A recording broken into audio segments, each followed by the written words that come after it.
So I hope you all have one as well. Is that a whiskey? No, okay. So I've changed the title a bit from what's on the program because what I really want to focus on is what does it look like if we actually explicitly admit that the value that's created in a sector, and I'll be focusing in the second half of the presentation on health, but first kind of on capitalism in general. So in a sector, whether it's energy, whether it's the IT sector, that wealth is actually created collectively by different types of actors. Of course, business, and business has different governance structures around the world, and some businesses, they maximize shareholder value, and other types of businesses, they might maximize something called stakeholder value. Anyway, there's different ways to set up businesses. There's also different sizes. So in health, you have big pharma and small biotech. But also they have interacted very explicitly, sorry, where's my, oh, here's my clicker, very explicitly with different types of government institutions. In the US, the National Institutes of Health, which spend every year anywhere between $32 and $38 billion.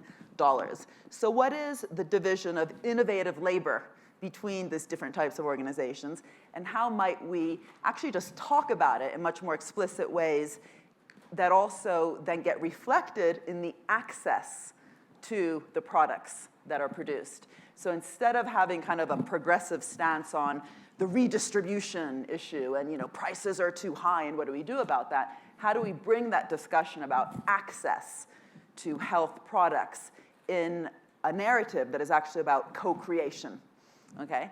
And I think if we don't do that, we have a huge problem, and we're always just trying to sort of catch up with the problem, prices being too high or not enough research, for example, going into the areas that are really needed.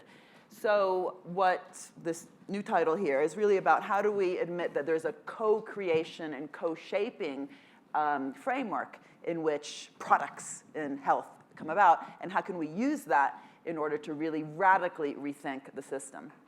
And I should say that as an economist, this timer, by the way, is not working. It's still at 60 minutes. Is it going to go down so that I know when to stop? Timer, people? There we go. Yes, very good. See? Gin and tonics work. So for an economist, what's quite interesting in terms of this discussion is that we focus so much on the rate of growth, right? GDP, is it rising? Is it falling? By how much? And so much of the discussion around these issues, for example, what kind of health products do we have, what kind of price systems do we have, is much more about the direction of that growth. And this is a really interesting time to be talking about it because after the financial crisis, there's been kind of this thirst for talking about the direction of growth. And in Europe, where I'm coming from, there's been for a long time talk about inclusive growth, sustainable growth, as there is here actually, especially at the state and city level. It's quite interesting in the US. And of course, we have the Sustainable Development Goals, which are these 17 very specific targets that we're trying to reach in the next 20 years. And so what does it mean for how we set up our economy? And then specifically, the way that the public sector and the private sector interact in order to meet these goals. And the problem, and this really, again, is going to be most of my focus, because I say public and private, but what I'll be arguing is that we've completely missed the plot on what the public sector should be doing, especially in areas where it's putting in so much money. Unfortunately, within economics, we have this really narrow way of talking about the role of the public sector. At best, it's there to fix things when they go wrong. Because we like to sound really smart, we call these things market failures. And you have to wait for the market to screw up to then come in and bandage it up. We also use words, which I just heard, by the way, in 2 sessions that I've been to today, the need to level the playing field. Now, leveling the playing field is not going to get you the Sustainable Development Goals. Only if you tilt the playing field in that direction. But what does that mean? And again, I'll be coming back to this towards the end. And the other thing is this really boring way of talking about the role of institutions like the National Institutes of Health, which is the most active public sector organization in the health area in the US. So you're de-risking. You're de-risking the risk takers in the private sector. You're enabling. You're facilitating. It's not that these words are wrong. They're just really boring. I just think they're kind of lame. And they kind of set up a whole narrative about where the interesting stuff is. So if you're a super smart graduate from whatever university, do you want to work for the de-riskers or do you want to take risks, right? It kind of sets up the whole narrative in problematic ways. And it's not that these big mess-ups don't happen, right? These are different types of market failures. It's just that if we were really using this framework, which is kind of come in and bandage things up when things go wrong, it'd be almost impossible to understand some of the most interesting things that have happened over the last 200 years of capitalism. And so the basic research stuff that the National Institutes of Health do are understood in economics as fixing a positive externality problem and creating a public good. So positive externalities are areas where the kind of spillovers from that investment are so big that it's really hard for anyone to appropriate the returns just for themselves, so you'll have underinvestment in that area by the private sector. That's, by the way, why I sound American. I'm Italian, I promise.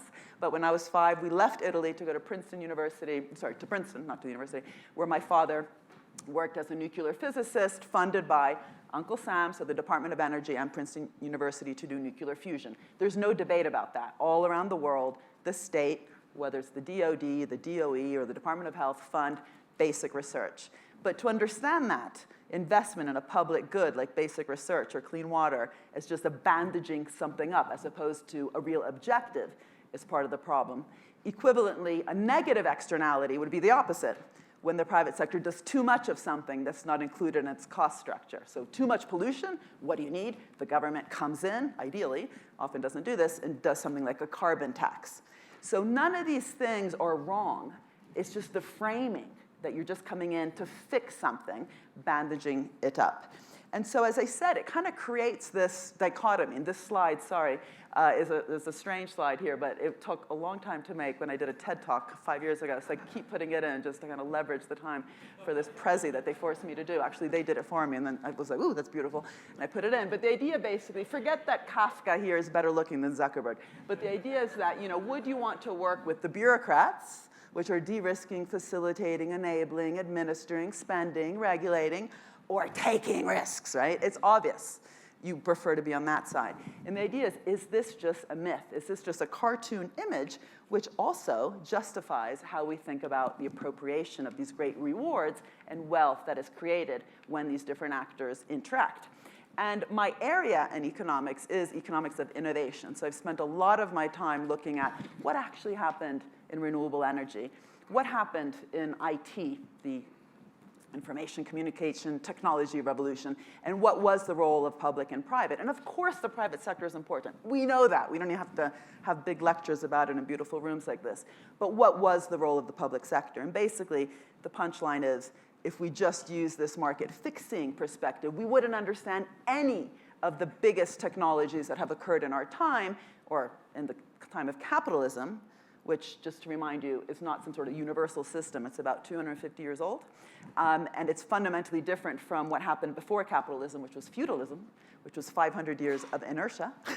So if we don't understand what actually produces innovation, which is a long-run driver of growth, we've got a problem also in terms of thinking about the future innovation. But all these big changes, so general purpose technologies, which created massive changes in how we produce stuff, how we distribute it, how we consume, would be impossible to understand historically if the role of the public sector was understood as just kind of patching things up. So I kind of like this because GPTs, general purpose technologies, rhyme with SDGs, and the idea is, forget it. We just ain't gonna get there. We're not gonna solve these 17 goals if we continue to think that the role of the public sector within these is just to fix stuff as it goes wrong. And so what I did in these 2 books, and sorry, this is quite self-promotional, but you have an opportunity later to have a glass of wine and buy, I think, at least one of these and have me sign it. What I tried to do in these 2 books that I recently wrote, the first one in 2013, Entrepreneurial State, was to unpick the narrative. I kind of went through the history that, well, I mean, all this is subjective. Anyway, the history as I interpret it, of places like Silicon Valley, and looked at the actual role that the public sector took alongside the private sector throughout the whole innovation chain. And this whole kind of de-risking stuff, I'm like, they took risks. And so the second question is, so if you're taking risks, how do you make sure you socialize not only the risks, but also the rewards? And the second book that I just recently published kind of said, well, what does this mean actually about value? How we understand economic value, how it's generated, and the kind of value propositions. And it's quite interesting. Plato, smart guy, he said, storytellers rule the world. And I begin with that great quote. of Plato in the book on value, and just kind of question, what are the stories we're being told, whether it's by big pharma or the Ubers or the hedge funds, about where wealth creation comes from? And could it be that that's actually one of the things we have to unpick if we actually care about inclusive growth? And so in terms of the entrepreneurial state point, the idea is that, of course, basic research matters, and we kind of know that. But had we, if we just assume, or if we just allow public institutions, whether it's the National Science Foundation or the National Institutes of Health or the DARPAs of this world, to invest in the science and then to assume that somehow the market mechanism allows the rest to happen. So commercialization then happens through venture capital, and the private companies investing in the downstream areas, then we simply wouldn't get innovation. Because the story in the entrepreneurial state is actually there's been multiple different types of public organizations distributed across the entire innovation chain. And that includes, of course, basic research, applied research, early stage finance, so patient, not impatient, patient long-term finance for the few companies that even want to innovate. Both in the public and private sector, many organizations are happy with the status quo. If you want to innovate, you need patient long-term finance. And the venture capital sector has been part of the problem because they love to talk about innovation, but they also love to exit. And they want to exit in 3 to 5 years. And so the Death Valley phase of the innovation can often last 10 to 15 years. And if you look at the history of biotech, that impatient venture capital structure actually led to lots of PLEPOs. Sounds like a disease, but it's not. It's productless IPOs because of this rush to exit. And that's not then surprising that you needed the Small Business Innovation Research Program in the US government to, through its procurement policy or interaction with procurement, to provide this kind of more 10 to 15-year finance cycles. In Israel, they have something called YOSMA. It's a patient public venture capital fund.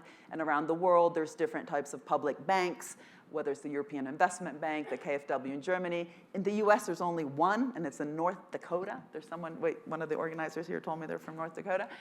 So in the US, public banks don't have such an important role. But the point is, regardless of the institutional form, whether it's through kind of procurement type related finance, which in some ways produced Moore's Law. Without government purchasing, we wouldn't have actually had this massive amount of a reduction in the costs of the chips that we saw. But anyway, this patient long-term finance is much more downstream than the basic research.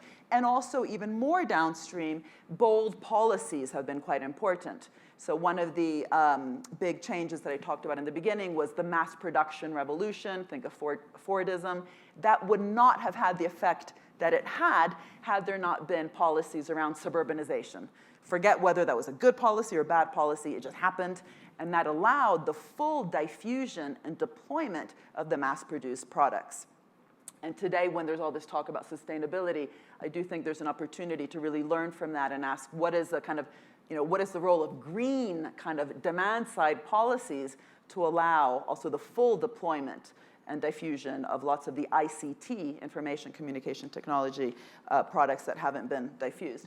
And so what I did in the entrepreneurial state was kind of to unpack the iPhone and to look at everything that makes this phone, and it's not just the iPhone, any smartphone, unless you have a stupid phone. If you have a smartphone in your pocket or in your purse, what makes that phone smart is basically stuff that different public entities invested in. So internet, GPS, touchscreen display, Siri, none of those would have happened without the public sector. And of course you needed the private sector to do really cool stuff with that. But how there can be an 800, almost 700-page book by Walter Isaacson, who of course is very important here in Aspen Ideas, without one page, one paragraph, one sentence, one word I would have been happy with any of the public investments that made the whole Apple thing possible. That's the problem, right? So it's not to say Apple sucks, state is good. That would be completely stupid. You needed that really interesting kind of thinking within Apple around design, simplicity, the calligraphy classes that Steve Jobs took, and the whole kind of design culture. Of course, that's crucial, and that is innovation. But they basically surfed a massive wave of public investments. And if we don't have narratives and stories and ways to talk about these investments, then we're going to have a problem. We won't have a future wave for the apples, the fruit. It's convenient, it's a fruit, to be born. And also, the other part of the story is that there's actual organizations listed here. This isn't just public money thrown out of helicopters to be, to produce growth. There was organizations involved. So, GPS, the Navy, the internet, DARPA. What do we know about DARPA? How it was structured, how it welcomed risks? Very little, because we kind of dismiss the role of the public sector in just enabling, and so we don't ask those really fundamental questions that we do ask to private companies, and this is why people go to business schools to do strategic management, decision sciences, organizational behavior, precisely to ask those kinds of questions within the business sector. How do you think out of the box and remain creative even when you become a big company? When the public sector becomes big, we just say bureaucratic. Well, bureaucratic doesn't have to be a bad word. You could have a sexy bureaucracy, a creative bureaucracy. It depends. And anytime a company becomes big, we ask, how can it kind of resist that inertia? And so the lack of the stories and the narratives about what actually led to these public investments, which allowed our smartphones to be smart, this is exactly what's plaguing, in many ways, the health sector and what allows the large pharmaceutical companies to resist any attempt to reform the system. It's going to hurt innovation. So again, I'm going to come back to this later when I come down much more into health, but already you sort of see where I'm going. This is just quickly the data for SBIR, which I mentioned. It's not surprising that the amount of public finance hasn't sort of been reduced. This is just comparing private VC and public VC through the SBIR and STTR kind of funds, which many Silicon Valley companies have had access to. So again, you kind of need both, right? But how many people know that lots of the actual early stage, high risk investments didn't come from VC? In fact, they very much, in the area of health, surfed this massive wave. And it's convenient, this looks like a wave, it's also blue, of public investments. And so the VC industry in health, the venture capitalists, came in to surf the wave in about the mid-late 80s, which is fine, no problem, do that. But again, where is that discussion about the kind of early stage risks? And there's a nice story which I tell in the Entrepreneurial State when, I think it was Mitterrand, the French ex-president, came to California to learn how can we be innovative in France? And so he had a tour, and the tour was organized by Kleiner Perkins, the venture capital fund, and there was a Nobel Prize winning chemist, Berg, can't remember his first name, doing the tour. And you can imagine which of the two were talking more, Perkins or Berg. It was Perkins, we did this, and we did that, we did this. And at one point, Berg's like, all right, where were you? Where were you in the 50s and 60s and 70s when so much of the groundwork was being laid for what you then did? And shouldn't we be telling that story to our wonderful French politician who's come here to learn the lessons for Europe? And in fact, Europe has not learned the lessons. I think in some ways China has learned the lessons, and maybe we'll talk about this a bit in the discussion. But what Europe says is, oh, why don't we have Googles and Amazons and Facebooks? Oh, we don't have VC. So they bring in a lot of short-term venture capital and still don't innovate. They haven't understood this really important role of a decentralized network of different public institutions along the whole innovation chain, which have been critical to allowing dynamic private institutions to do what they do and to have a nice division of innovative labor. We see the same thing in energy. I'm not going to spend too much time on this, but that kind of high capital intensity, high risk, high uncertainty part of the energy landscape today in countries that are trying to enact sort of a real green transition. That upper right-hand quadrant is full of different types of public organizations. And what's interesting is the role of the public sector should be, though, to transform, to push the frontier, to lead the way in these difficult areas until the private sector sees an opportunity and enters. In economics, we call it crowding in. And so you see here with wind, they played the role, then the private sector came in, and then they reduced their investments. Today in marine, it's still very high risk. There's less scale economy, so the public sector is still playing a big role. This is sort of also a normative point. If you remain in an area, even when it gets easy, you're not playing your role. You should be pushing the frontiers, lead the way, and really kind of set the path for the private sector. And this is, interestingly, what this guy, Warren Buffett, very rich investor, is often saying. And he's not a communist, I promise. He's like, stop reducing my tax. I don't even look at it. I'm happy to pay my tax. I invest when I see an opportunity. And so much of what I'm talking about is kind of the history of where did these opportunities, which the private sector then saw, actually come from. And if we don't have ways of talking about it, we have a problem. And if you look at the actual organizations of which I've been talking about, from NASA and the space missions, DARPA, ARPA-E, which today is the sister organization of DARPA, but in the Department of Energy, they don't talk about themselves as just fixing markets. They have missions, they have a vision, they want to transform their landscape. So really understanding what that means for how they're organized, but also, again, normatively, how they should be organized in terms of really, again, pushing and redefining markets is important. In the case of the NIH, it's not only that they spend over between 30 and 40 billion a year.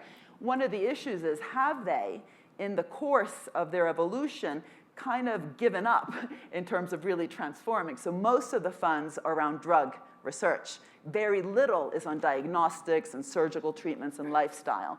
And if the role of the public sector should be to transform, to lead the way, what is the kind of internal culture and debate that should be had around public value, which, by the way, the BBC has all the time in the UK, and we can, again, I'm sure we won't talk about that later, but anyway, it's very interesting. If you're interested, I'm happy to tell you more about that. But what is the internal kind of culture that a public organization should be having to make sure that it isn't just filling a gap? For example, if the big pharmaceutical companies start to spend too much, as I think they do, on share buybacks, and then you come in to kind of invest in those areas that they're not investing in, that's not the role of the public sector. They should also put kind of strong conditions also attached to their own investments to make sure that the private sector is, in fact, doing its job even in the upstream high-risk area. But anyway, this is kind of a broader point, which is, do we even understand how these public organizations have been set up? And one of the things I've been doing in Europe, in my role as special advisor of the competition commissioner, his name is Carlos Modas, he's a Portuguese politician who runs the whole innovation budget. It's called the Horizon program. I kind of said, you know, let's learn the real lessons from the US. Let's learn them, you know, like about the division of innovative labor, but also this role of missions. And so I was quite lucky. I was given the opportunity to write this report, which was then voted on by the Parliament, the European Parliament, and the Council. So now there's a legal framework called Missions in the Horizon program, which is a €100 billion program, which, you know, what I said was, learn from the moonshot. The moonshot was addressing a challenge, which was the space race, Sputnik, the whole Cold War thing. But it was very specific, the mission. It was go to the moon and back again in one generation. It required many different sectors to invest, innovate, and transform themselves, including not just aeronautics, but also nutrition, health, materials. And then government, what it did was it transformed its instruments, what it does, like procurement policy, prize schemes, grants, loans, to really drive through that bottom-up experimentation. We know top-down doesn't work. The Soviet system failed. So this isn't about communism versus capitalism, but capitalism at its best has been when the public sector was mission-oriented and transformed its tools to drive bottom-up experimentation in mainly, but not only, business organizations. And so the idea of, you know, using challenges around aging or climate change or the future of mobility or getting the plastic out of the ocean to really drive through concrete missions, which get lots of different sectors to transform and innovate, and bottom-up solutions is what this report is about. This plastic-free ocean one was quite interesting because it occurred also at the time when there was a wonderful documentary put out by Attenborough on this, and it's amazing the power of culture also to kind of get people to reimagine what's possible. I'm not going to go through that because I don't have much time. I want to focus on the implications for this sector that Aspen Ideas Health is doing in the last 2 days. When you have missions, when you have the DARPAs and the NIHs spending the amount of money that they do in an area, I think it's completely naive not to really, A, talk about it, and that's that whole kind of iPhone story that I mentioned, but also get symbiotic, mutualistic partnerships and not parasitic ones. Sorry for the harsh language here. So conditions attached to the public investment, not a bad idea. When the Bayh-Dole Act came out, how many of you know what the Bayh-Dole Act is? Good. So in 1980, it allowed publicly funded research to be patented. And the idea was, if you don't do that, all the kind of great research that the public sector is funding just remains in the academy and doesn't lead to, for example, new drugs, and it doesn't get commercialized. If you read the act, and you know, it was a smart act, there was definitely a reason for it to happen, and it's kind of good that we can, you know, allow publicly funded research to see its way into new products, there's a specific bit of the act that says, well, we should obviously make sure the taxpayer doesn't pay twice. And so let's allow government to have margin rights on the prices of drugs that are publicly financed. The US government has never exercised its right to do that. So, except when it's funded, by the way, by the DoD. The Department of Defense spends a lot also on health for soldiers, specific diseases that they might encounter in war. They're not naive at all, just like they're not naive when they're funding and procuring in, whether it's missiles and new airplanes that are needed to fight the war. They make sure the prices are right, reflecting that public contribution. Somehow in health, we just allow value-based pricing to come in and determine the prices of drugs, which then through Medicare, Medicaid, or other systems, it gets reduced to allow people to have access to it. But the bill, as you know, the healthcare budget in this country is extremely high, and it's kind of ridiculous. It's called healthcare budget because it's not really about care. In some ways, it's a subsidy to these very high prices set by the pharmaceutical industry. Anyway, there's all sorts of kind of ways to do this, and this isn't about socialism. The patents in this sector are currently being abused. They're too upstream, so the patents are basically around the tools for research. They're way too wide. They're used for strategic reasons. They're also too strong. They're often very hard to license. So the deal between public and private, when you give a private sector company a 20-year monopoly, which is what a patent is, should be to make sure that once that 20 years are up, the public, the state, the taxpayer, the citizen gets what they got in that bargain. It's a contract, which is more diffusion, more deployment of this great knowledge, right? Because otherwise we get what we had in the Middle Ages, which was just secrecy. The great thing about a patent is it's written down. So once a patent's up, we can actually, it's been codified. You get diffusion. But if in the meantime, the patents are being used just for strategic reasons to block innovation, or too upstream, because we've allowed things to be patented that shouldn't be patented, then that part of the deal for the public sector, it doesn't happen. Reinvestment. You have many companies like Pfizer spending an increasing amount of money, close to 70% of total net income on dividends and share buybacks. That would be fine if they were just kind of independent molecules doing their own thing. But in a sector where they're so highly dependent on this close to $40 billion spent by the US government, there could be conditions attached to the reinvestment.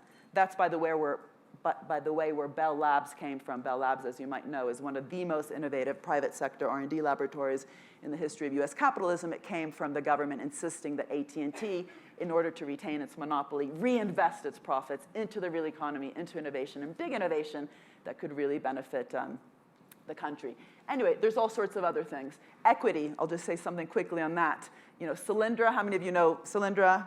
Bad, right? It went bankrupt. Everyone's like, US government, terrible. Why did you invest in that? Same amount of money that Obama gave Solyndra as a guaranteed loan went to Tesla.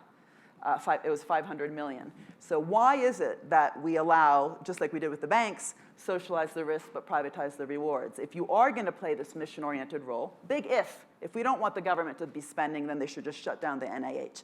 If you're going to be spending in these really high-risk areas, set it up like a portfolio. There's going to be massive amounts of failures. That's obvious. Talk to any venture capitalist. For every success, there's 6 or 7 failures. Why is it, though, that the taxpayer was asked to come in and bail out Solyndra and didn't get any equity from Tesla? What Obama did was the opposite. He said, if you don't pay back the loan, Mr. Musk, Elon Musk, we get 3 million shares in your company.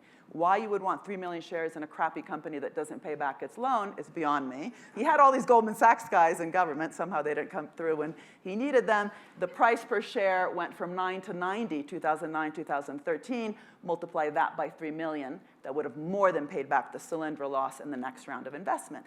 But that requires the narrative to change. You're not just a lender of last resort. You're an investor of first resort. You're taking risks. And the private sector needs that. That's what's good. There's a division of innovative labor, but we don't have a story to talk about that. So in this report, which I don't have time to talk about now because I've used up all my time, I brought some copies. I kind of reflect, and this is free on the web, unlike the book, which you have to buy. Just Google this, People's Prescription, UCL, IIPP, my center. We kind of just reflected very concretely what could be done in the value chain of the pharmaceutical industry, taking a much more mission-oriented approach, delinking innovation funding from high prices. Why not, in some cases, use prizes, but also really understanding the success of BARDA, the biotech part of the Department of Defense, which has funded biotech, but in these much more ways that are conditional, so making sure that, again, that the prices reflect the public investment, achieving a public return through conditionality, and looking at different types of ownership models. And one of the really big things, this whole value-based pricing kind of narrative is really an insult to the word value. So the fact that, Nostrum Pharmaceuticals recently put up the price of an antibiotic by 400% overnight, and when they were asked, what have you done? How could you do that? And the response was, we have a moral imperative to allow the price to go to what the market will bear to please our shareholders. Not only is that, kind of just accepting this idea of maximization of shareholder value in terms of how companies should be set up, but also completely dismisses the collective investments that went into producing the value of those technologies. And we've made a whole database about the different types of actors that have gone into some of the big blockbuster drugs of the last 20 years. And something like 75% of the blockbuster drugs trace their research back to some form of public funding, which again should at least be reflected in terms of the pricing. But it's going to be impossible to do unless this word value is really kind of debunked. And what's interesting is, we have ARPA-E now copying DARPA in the Department of Energy, but there's no HARPA, ARPA-H. And yet, in the research we did for the project, we found out, actually, there is. It's in a drawer somewhere, and this wonderful, interesting person, Dr. Jeffrey Ling, who was the founder and former director of the biotech office in DARPA, is kind of thinking about what that would look like. And again, it's just much more strategic and mission-oriented organization than what the NIH is currently doing, which is dispersing a lot of grants, but without that kind of idea of this is for the public, because you are a public agency. And what does it look like to have in the health sector an organization like HARPA working alongside NIH to make sure that we also get a public return for that public investment, not just in terms of equity, but literally making sure at least that the citizens, the US citizens, have access to the drugs that are being related. Last point, when Obama did the Affordable Care Act, Obamacare, I was really struck by the lack of words he had to talk about it. When he was accused of meddling in people's health care, what he did was he gave a very classic social democratic response. And you don't use the word social democracy in this country, but that's basically what he did. He was like, yeah, but 60 million people are uninsured. It's the right thing to do. That narrative is just about redistribution, and it doesn't work. It doesn't capture minds. What he should have said is, meddling? What? We have co-created the system. We have spent X amount, again, over 30 billion, in drug research, and we're simply also trying to make sure that people have access to that public investment. It's a very different co-creation narrative to the one that is just about redistribution. And one of the reasons I think that progressives around the world are kind of losing the story, losing the battle of the narrative, is they focus too much on redistribution, as important as that is, and not enough on the creation side. And I'm done.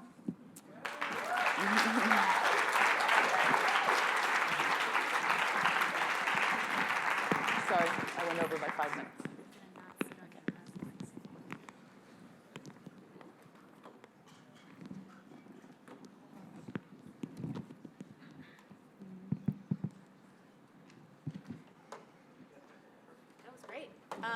Yeah, so I want to dig into some of those ideas. I heard some murmurs and things and gasps. So the first thing I wanted to ask about is how would you have a more confident government or bureaucracy? How should the government kind of have those march-in rights or talk about it like, no, we help create the healthcare system without freaking people out? Because I think that's a message that doesn't really go over well with a lot of Americans.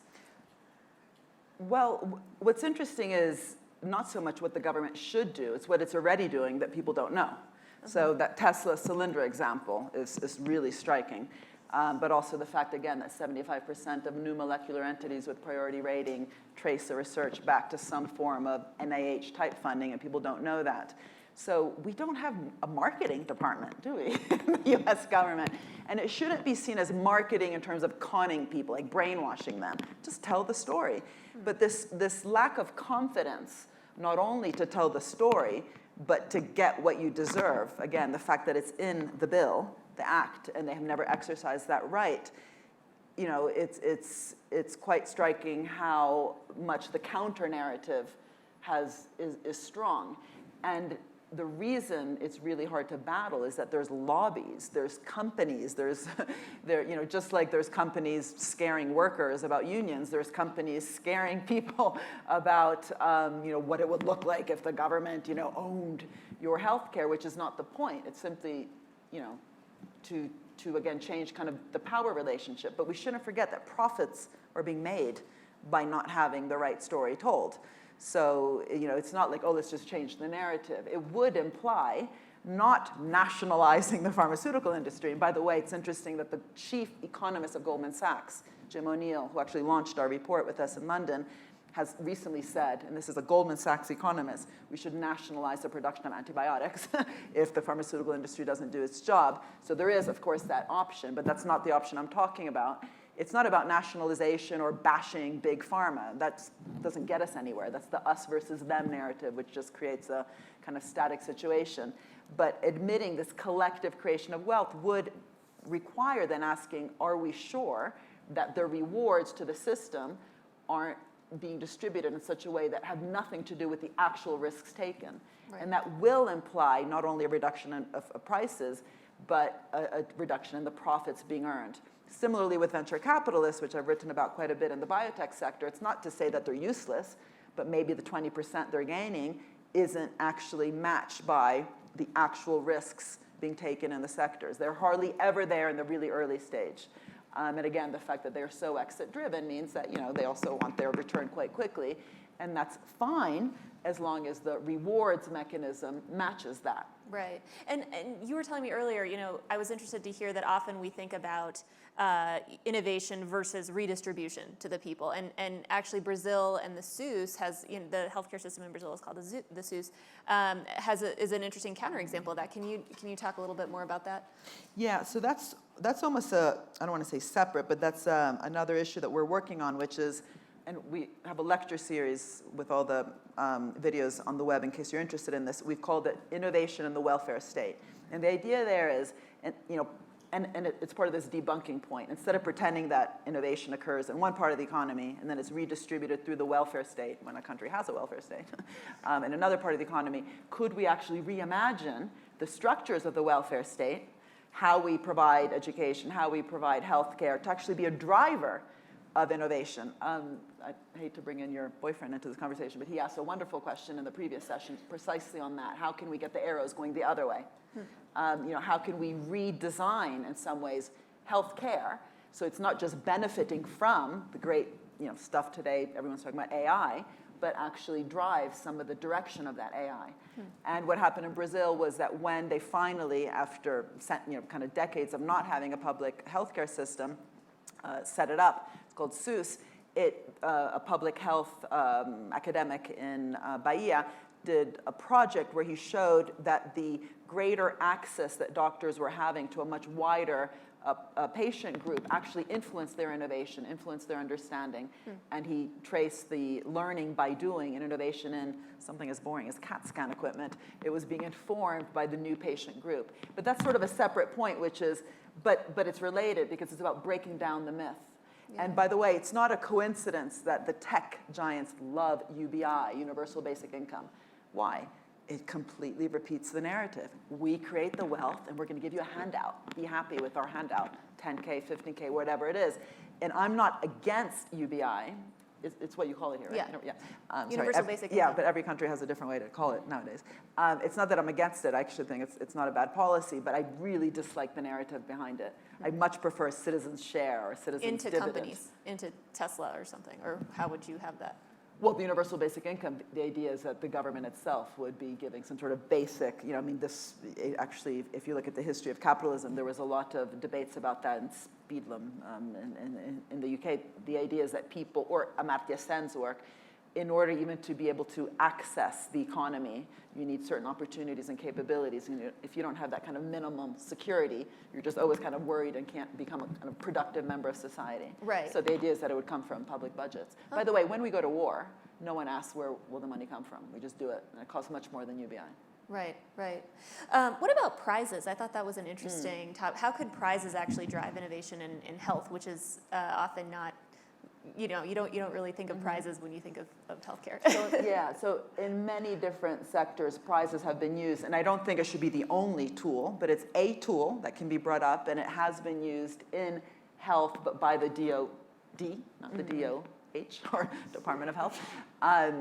And so the idea is that if you have an area that's just simply is stuck, there's no big innovations in it, the government can say, okay, we're going to give $1 billion, given that they are spending close to $40 billion anyway, $1 billion to the company or set of companies and organizations that come up with the biggest innovation in X area. So you no longer use the price system to incentivize an innovation, but a prize. And again, it wouldn't work for every area, but it has worked to incentivize innovation in the area of IT around the world, actually.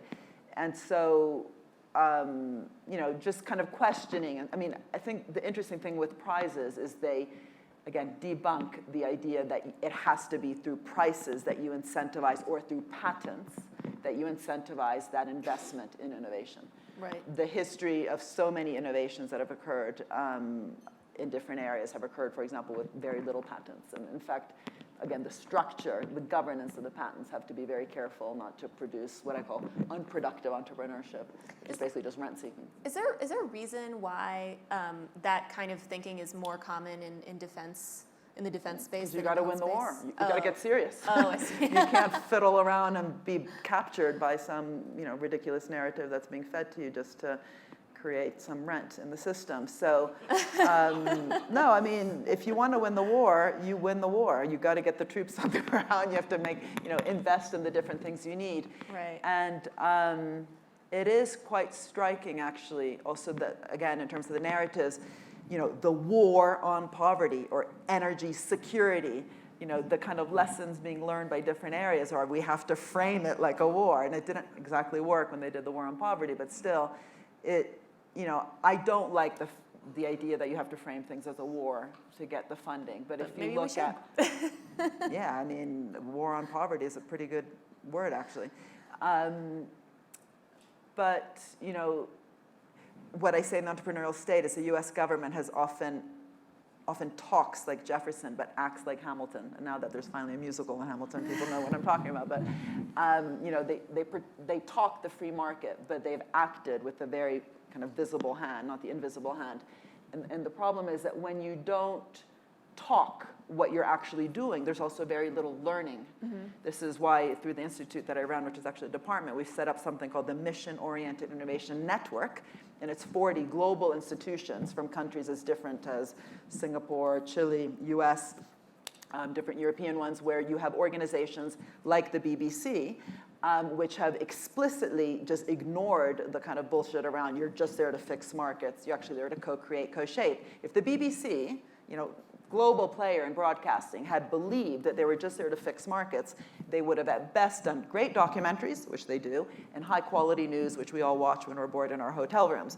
But actually their success is because they also did soap operas, but not Dallas and Dynasty, EastEnders, about the working class, serious, wonderful soap opera about working people. And they did that and kind of led the way, which then crowded in private actors. Same thing with talk shows. Very different type of talk show than Berlusconi funds, for example, or you've got your own versions of it, in the US. And so this debate within the BBC of public value, for example, forced it to ask, well, what is our purpose? And that notion of public purpose has been lost. John Kenneth Galbraith wrote a whole book on American public purpose. And I just think a bit of that debate really needs to come back to make sure that we're not only investing in the future, which is what the NIHs and the RPEs are doing, but also shaping that area in such a way that really create value for the citizens, which in theory, the public sector is representing. Otherwise, it's easy just to get captured along the way. Yeah. Well, I want to open it up to audience questions. Feel free to raise your hand if you have a question, and we have mic runners, so wait for a microphone to come to you. Thank you. This has been so fascinating. You referenced the Sustainable Development Goals a couple of times in your slides, and I I'd love to hear you talk a bit more about the developing world. I work for Aspen Management Partnership for Health, so I work day-to-day in the Zambian Ministry of Health. Okay. Zambia is a country of 18 million people, and about 1 million people have formal jobs. So the private sector is more or less absent. Sorry, absent. Yeah. And there seems to be, in some ways, a similar relationship, not between public and private, but between public and public. By which I mean bilateral donors coming into the country. And the team I sit with in the Ministry of Health seems extremely willing, keen to do things differently. Trying to sell that to the people who they need to go and raise money from, because again, only 1 million formal jobs. So there's not a lot of revenue coming into government. You need to go and find that from development assistance. And the resistance to change, the resistance to doing things differently is not from the public sector in Zambia. It's from other people's public sectors arriving in Zambia, trying to fix Zambia. And I'd just love to get your thoughts on that. Really good question. So when you say other public sectors, you're actually talking about the philanthropies and the charities, mainly. Yeah. Yes, interesting. So yeah, there's so little work, by the way, done on that kind of system. People use the word system of innovation, but the actual system, who the different actors are, how they're relating, and the kind of mess that occurs when we don't have that transparency of what's actually being done is quite problematic. So, what's interesting is when I speak to people who work in Africa, they always say, God, you're talking about like a much higher level. We don't even have kind of the state structures. We're lacking the infrastructure. We have, almost too much public, not too little public. And when they talk about corruption, I always say, hold on, I'm Italian. We taught you how to be corrupt. Don't even try it. That's our thing. So, we're number one. Corruption is us. So, the mafia, interestingly, I know this is a bit of a tangent, but the mafia, the Società dei Beati Paoli, that's what the mafia used to be called, and they became Cosa Nostra, and there are all these great movies about it, and actually then they all moved to America, and you have more mafia than exists in Italy, came about because the state wasn't doing its job. Right? So it's not that there wasn't a state, it wasn't governing properly. So that's very important when we start looking also at some of the populism occurring around the world today that we like to blame as just a bunch of populists. But when the state doesn't have a real kind of sense of public value and public purpose, all other things happen. Now, what's also interesting is when people say, oh, but we just need the basics first. We can't get into this refined level of symbiotic, mutualistic public-private partnerships. We just kind of need the private sector to come in. We have too much public and then problematic public-public. I'm always like, really? Be careful. Because when you set up that infrastructure, when you get the bridge and the road or other types of infrastructure on health, and if the deal, the contracts, the relationships are wrong, it's going to take decades to get rid of them. So in some ways, these are really fertile grounds, but the problem is there political will? What are the organizations? People like yourselves asking the right question. How can we use these areas in the world where in some ways you want more private, there's not enough private, there's almost too much public, and the public, different types of public that are kind of dodgy, to kind of really rethink that space. And unfortunately, the opposite is happening, and whether it's because of the dynamics that Anand in the book on The Winner Takes All, the role of philanthropies, which is quite problematic, or again, as you say, the kind of, inertial public relationships that exist if you can't get them out of the way. But it's also true in Europe. So in the UK, where I live, Corbyn has recently said, we just need to nationalize rail, because it's gone so bad, and it has gone bad. They privatized the rail industry with no conditions attached. So you had Branson coming in, getting a big piece of the public pie, and not maintaining it, not investing in it, which is different from other parts of the world where, for example, in Germany, where you do have private actors in rail, but they have been forced to make sure that this is a green, modern kind of railway. And so really rethinking, the opportunity to have serious public-private partnerships that are not just about subsidies and guarantees, but a real co-investment driven by public purpose is, I think, even more interesting and fertile to do in some, at least, African countries. And in Italy, sorry I keep bringing up Italy, but hey, I'm Italian, I have to talk about Italy.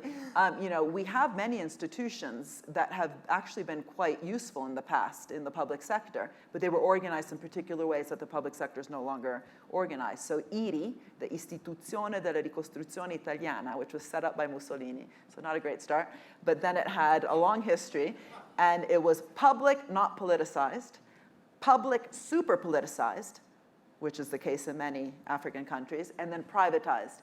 And the second and third stage were equally tragic. So what does it mean to have a public, not politicized institution? And in Italy, that meant constructing the Autostrada del Sole, the motorway that goes from north to south, in 4 years, so very quickly. And so that is the DARPA model, right? DARPA is public but not politicized. They bring in people for 5 years and actually say, take risks, don't worry. They do the whole Steve Jobs, be hungry, be foolish, which we only allow really in the private sector. If the public sector is foolish, it's in the front page of the Daily Mail, day 2, when it screws up, not admitting that actually learning by doing is normal. But so how to get out of the subsidy guarantee and outside of the inertial public-private is key. But we can only do that by actually diving into when did it work, when did it not work. And by dismissing the role of the public sector, we're actually not getting enough case studies and doing the kind of Harvard case study methodology inside the state. And that's what I'm calling for, and that's why I've set up this whole department that's kind of focused on that, and it's a global project. It's not about the UK. Yeah. Next question? A hand right here. Oh, go ahead. Hello, I'm Jason Palmer. I'm a venture capitalist in the education sector. And I very much appreciate this talk. I think that the amount of R&D that's gone into healthcare, education, energy, many different areas is not very well understood by people in my industry, but just people generally. Now that said, I do want to say that a little bit of your talk sounds like us versus them. Yeah. And I want to point to 2 things in your talk where I think there may be some feedback that I'd like to hear you respond to. One is where you had the 5 stages that were there, that, the R&D and venture capital was kind of stage 4, and then there was corporate venture capital, both of which I've done. I would purport that the creation of the product is only half of the game, actually. There's the adoption, the implementation, the scaling, the gross margin. There's actually 6 through 10 that are not on your chart, which is where actually venture capital does most of its work. That's why we call it Series A, Series B, Series C, and companies fail at different stages along that way. So my question to you is, are you open to collaborating with the venture capital industry? We would love to see a lot more R&D, and especially in education and healthcare, where if you think about it, the buyers are actually the public sector as well, whether it's Medicare, Medicaid. In my industry, school districts, colleges, universities, lots of that funding is public. And we really won't solve this problem in 10 years like we could, and I actually shouldn't say problem, it's hundreds of problems. It'll take 40 if we don't work in greater collaboration. So thank you, and I totally agree. And if it came across wrong, then I apologize. But the us versus them doesn't work. It just closes the conversation. And we need a conversation to change the current state, which is dramatic, right? Healthcare is not working in this country. You don't need me to come up here and tell you that. So, and you also said something very important, which is Medicare, Medicaid, that's on the kind of demand side. Part of what I'm saying is, well, then get real, structure it properly, right? If you're going to spend all that money on the supply side, think of it literally as a system. So the state is on the demand side, Medicare, Medicaid, the supply side, close to 40 billion a year on the NIH, and just hasn't thought it through. And again, that's what the Department of Defense does do, and the Department of Health doesn't do. So that was sort of that point, which you made very well. Definitely, this wasn't a whole talk on VC, so the details weren't there. But I guess I would kind of come back and say, my point, as I kind of quickly mentioned, is not to say that venture capital is not important. It's totally important. And by the way, it also, just like I was saying, the state needs to be structured properly, so does VC. And in Europe, it's been too structured just around the cash, the hard stuff. The kind of mentoring side also that VC has played in this country is very important. And we need to learn, again, what works, what doesn't. But the returns being earned when there are wins, there's lots of failure, and that's, again, something I always tell governments to learn from the venture capitalists. Listen to them. They're saying that in order to win, you've got to fail. So get both the narrative, but also learn from your failures. And if you stopped investing in-house in your capabilities and capacity and just outsourcing everything, which is even now happening in NASA, you're not going to learn when you mess up. So it's not only to market the fact that, for every win, for every Tesla, you're going to have 6 or 7 cylinders, but when you do mess up, you better have invested in-house to learn from that, because learning by doing is critical, right? So again, learning and having that conversation, totally welcome. But the question is, has Kleiner Perkins earned too much given what they actually did in health? So, Genentech, look at the investments that went in. And it's not about bashing Kleiner Perkins. I think they totally play a role, but the profits being earned in the private sector are not too much from some sort of socialist perspective. They're too much compared to what they actually did, right? And so I'm really keen on also getting PhD students, for example, to do serious databases, not to make accusations, but you need data, you need transparency, who did what along the risk space across that whole innovation chain, and getting that kind of granular phases that you were talking about is absolutely central to that.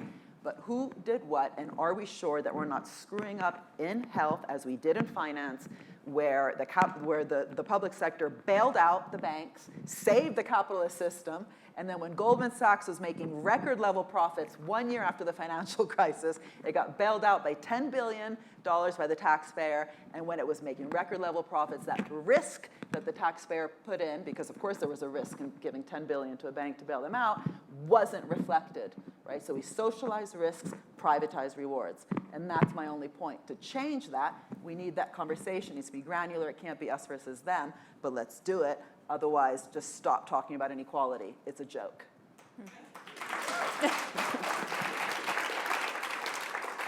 Next person. I'll start. I'm Tobias Reed. I have the honor of serving as state treasurer in Oregon, and I would love to hear you talk about roles or recommendations for states in the U.S. context. I was also struck when you talked about the excessive buybacks. We're big investors, so love to hear your guidelines or recommendations for us in that role as well. Right. Well, I'd actually like to hear more from you. So, in terms of what you were calling for, I think there's such an opportunity to have a real learning and kind of platform of sharing stories between states and cities and different actors in the innovation ecosystem. And so, what's interesting in the U.S. and again, I'm not an expert. Not that you care about my life, but I was born in Italy, came to this country when I was 5, lived here 30 years, and now have been in Europe again. Have 4 children, all going to state schools and all born in a public hospital in London, just to say. The state still works in Europe. So, well, anyway, it's being dismantled, so. But completely dismantled. Can I just say one thing about education? In Italy, only if you were really rich and needed extra attention did you go to private. If you were super, kind of smart and had no real issues, you went to a public school. And that's also what Princeton High School, where I went to in New Jersey. The dismantling of the education system in Italy recently has been very much to try to transform it so the state system is kind of, been defunded. And so the kind of families that used to really rely on the public system are going to the private system, and it becomes a self-fulfilling prophecy. The states in the US are interesting to me because, first of all, they're quite independent. So this return mechanism is there. The federal government's not allowed to make a profit. So Novartis, for some crazy reason, is working for free right now inside the International Space Station because the International Space Station is not allowed to charge. I have no idea why. When Justin Bieber goes up into space and unfortunately comes back. Just kidding. You're supposed to make jokes after you have a gin and tonic. The kind of $30 million or whatever he's going to pay to do space tourism, not a penny goes into that public infrastructure, which has enabled it. That's almost, that there's a legal issue there. States, for example, with fracking, are allowed.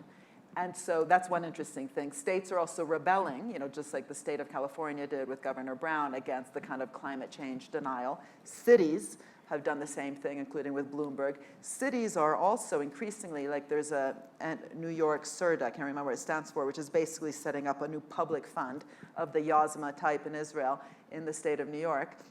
it's really interesting, that experimentation that's happening at the city and state level right now in terms of this kind of institutional organizational innovation, which is just as important as technological innovation. The welfare state was a social institutional innovation. And so one thing with states that's interesting is, first of all, I mentioned fracking. You know, shale and fracking was government funded, right? There's a whole history behind that. And again, once they did it, the private sector came in, which is great. That's the crowding in effect. But how to make sure that also the land that's being supplied for the fracking, et cetera, gets, you know, a return. So really having that portfolio kind of analysis. It's happening in some states, but it's not being talked about. It's not being learned from. So I think what's lacking in the US is that there is a level of freedom that states have, which the federal government doesn't. But because there continues to be, in America in general, this talk Jefferson but act Hamilton, the lessons aren't being learned. So they just remain these kind of weird exceptions that we can refer to. Like, oh, look, there's a public bank in Dakota. Or look, that state is actually getting a return from the fracking. And it doesn't scale up into how can we design this system differently? And I think that's the opportunity. So having a real engagement, and again, that's what we're trying to do. So definitely do get in touch in this Institute for Public Purpose. A global engagement, because it should be global, because the lessons are that much more. If we believe in big data, let's get big data on how to structure the public sector differently. But it is interesting that, especially in a situation where there seems to be such a, am I doing this? What is it? It's my your necklace. necklace. Oh my gosh, I take it off. So yeah, take it. No, don't worry, I won't take anything else. Yeah, where we could really be doing things differently. It just requires. Oh, sorry, I was saying big data. You know, there's lots of interesting experiments to be learned from in order to scale up and design a system differently. And that's exactly what I was trying to refer to. Let's learn from BARDA or the DNDI schemes in order to ask what would it look like if that was actually used as a more systematic way to think about healthcare innovation. And we are just about out of time. Thank you so much, Mariana. Thank you all so much for coming. It's a great discussion.